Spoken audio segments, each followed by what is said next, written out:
မင်္ဂလာပါ2025ခုနှစ်ရဲ့နောက်ဆုံးရက်တွေကိုကျွန်တော်တို့ရောက်ရှိလို့လာခဲ့ပါပြီဒီတစ်နှစ်တာကိုပြန်ကြည့်လိုက်ရင်ခံစားချက်တွေကတော်တော်လေးကိုရှုပ်ထွေးပါတယ်မန္တလေးဒေသခံတွေအနေနဲ့ကောမြန်မာနိုင်ငံသားတွေအတွက်ပါဒီနှစ်ဟာတာမန်နှစ်တစ်နှစ်မဟုတ်ခဲ့ပါဘူးဒီနှစ်ထဲမှာကျွန်တော်တို့အတူတူပျော်ရွှင်ရင်မောခဲ့ကြတဲ့ခဏရာတွေရှိသလိုနာကျင်ခံစားရတဲ့အချိန်တွေလည်းရှိခဲ့ပါတယ်လူတိုင်းမှာတော့ကိုစီဖြတ်တန်းခဲ့ရတဲ့ဘဝရဲ့တိုက်ပွဲတွေရှိကြမှာပါ2025ခုနှစ်ရဲ့အမှတ်တရတွေကိုပြောရင်မတ်လ28ရက်နေ့ကိုခြံထားလို့မရပါဘူး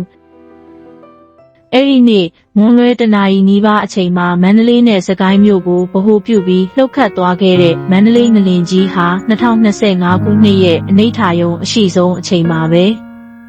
ပြင်းအား9.9အထိရှိခဲ့တဲ့ဒီငလင်ဟာမြမသမိုင်းမှာ1930ပဲခူးငလင်ပြီးရင်တေဆုံးသူအများဆုံးငလင်အဖြစ်မှတ်တမ်းဝင်ခဲ့ပါတယ်လူပေါင်း9000ကျော်အသက်ဆုံးရှုံးခဲ့ရပြီးဘာသာရေးအဆောက်အဦပေါင်း8000ကျော်ပျက်စီးခဲ့ရပါတယ်ကျွန်တော်တို့ရဲ့ဂုဏ်ယူရတဲ့နန်းမြို့ကြီးလည်းထိခိုက်မှုတွေရှိခဲ့ပါတယ်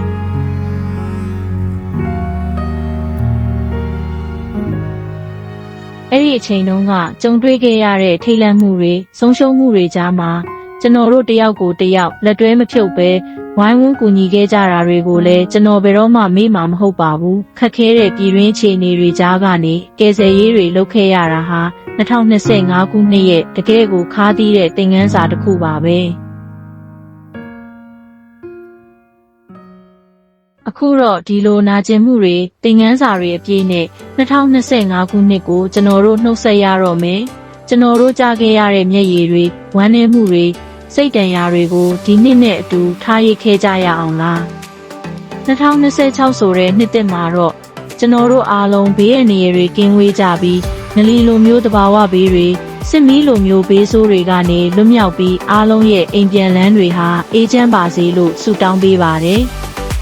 ကျွန်တော်တို့ဟာတစ်ခါလဲရင်နှစ်ခါပြန်ထနိုင်တဲ့စိတ်ဓာတ်တွေရှိကြပါတယ်2026မှာတော့ပုံမတောက်ပတဲ့ပုံမငိမ့်ချမ်းတဲ့နေ့ရက်တွေကိုအတူတူတည်ဆောက်ကြမယ်လို့မျှော်လင့်ပါတယ်အားလုံးပဲပိုကောင်းတဲ့နှစ်သစ်တစ်ခုကိုပိုင်ဆိုင်နိုင်ကြပါစေ